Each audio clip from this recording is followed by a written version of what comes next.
So let's take a look at our viewport, which is the big panel in the middle. Now, by default, we start off seeing the scene in our perspective view. Perspective view is similar to the way we actually see things in the world. So what happens is that basically the further away things are, the smaller they actually appear. So it's a little bit like our eye works, and we can look around there. Now, let's just start off and have a look up the top left-hand side here. We've got a few options, and these appear in all different viewports. So I've got some options here, so of different things I can see. So it's real time. I can show some stats, the frames per second, etc. I can also have a look here, and I've got perspective. As I mentioned before, this is a perspective view. So I've got perspective here. We're going to look in a sec at what this top, side, front views are as well. Go to the next one, the next little menu. You can see that we have a view mode here. So at the moment, by default, it's lit. I can go and select unlit, which looks like that. I can select wireframe, which shows me all the polygons, all the polygon sides in the scene. Which can be useful. And there's a number of other ones there which are useful in different scenarios. So let's just go back to lit. And we can also have a look and see there are certain things that we can show or decide not to show in our viewports. So for instance, what we've got in here are a whole lot of static meshes. If I turn static meshes off, you'll find that they all disappear and they've gone. So it can be useful if you're looking for things. Perhaps you're looking for something called BSP geometry, which we're going to talk about later. The two main geometries in Unreal are static meshes and BSP. They are slightly different and used for different things generally. So just getting back to the viewports, we can turn things on or off. If you find that your computer's running a bit slow, you might want to turn some of these off. Now, as I said before, if we come up here, we've got our perspective view. So this is showing in perspective. You'll notice down here I've got something called orthographic. Now, as I said before, in the perspective view, it really works like the same way that your eye works in the real world. So the further away objects are, the smaller they appear. Now that's fine for most things.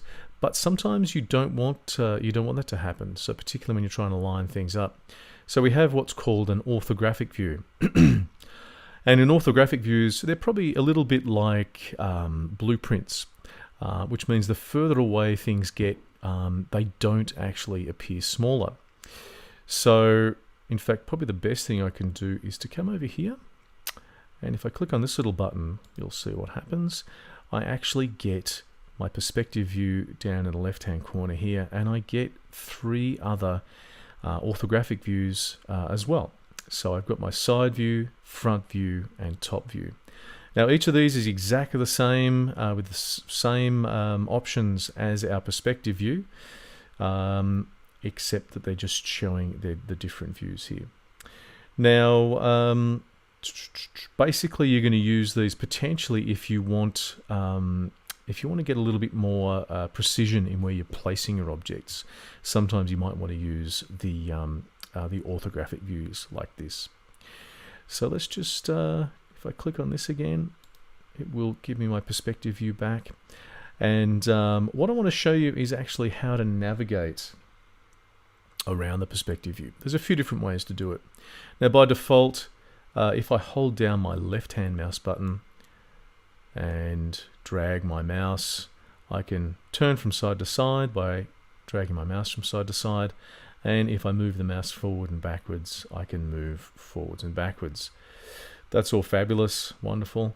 Now if I want to have a look around the scene, if I hold down my right hand mouse button, I get a free look, which is similar if you play any first-person games to that type of control. And I can also use the WASD keys to move around the scene. So this is a pretty useful way, if you're used to playing games, to actually navigate around. I've also got the middle mouse button, which if I hold that down and I move, it pans around my scene, which is great. And the wheel. So if I hold down if I use the wheel, it zooms in and out of the objects in my scene. Now I've also got one other way of viewing my scene, and that's using the Alt key. If I hold down the Alt key and the right hand mouse button, you can see it actually rotates around a particular point. Now if I want to select what that point is, I can go and select an object, and if I hit the F key for focus, it focuses in on that object, and I can then hold down the Alt key and the left hand mouse button and I'll rotate around that particular object. So I'll zoom out a little bit. If I change my object without hitting the F key, I'm still going to be rotating around the table. If I hit the F key, you'll see it focuses in on that object, and then if I hold down the Alt key, and I can rotate around again. So there's a number of ways of navigating around the viewport using those different keys, using the mouse and the zoom button. And don't forget, you do have your different viewports. We can, if we want to, we can come up here. If I want just the top view, perhaps, if I'm moving something around, I can click in here and move around select objects and move around the orthographic view. If I want to move the orthographic view, I just hold down the right hand mouse button and I can slide that around. I can also zoom in and out like so. Let's just go back to perspective. So I can do that. I can select the side view again. I can look around and I can come in. Whoops, I always do that. Use the wrong mouse button. Using the right hand mouse button to move around, and I can zoom right in to see details of where, making sure that particular objects are actually connecting, for instance. And I can do the same with the front view. And we've lost our view there. What we can do if we end up here and we can't see anything, I can come into my scene outliner, and I know that I want to focus in on the table. If I select that and then hit F, it goes and focuses in on the table for me. So if I ever get lost, I can focus on objects that way. So let's just go back to perspective, and we're zoomed in a bit too much. So that's pretty much our viewports and how to actually navigate around those viewports.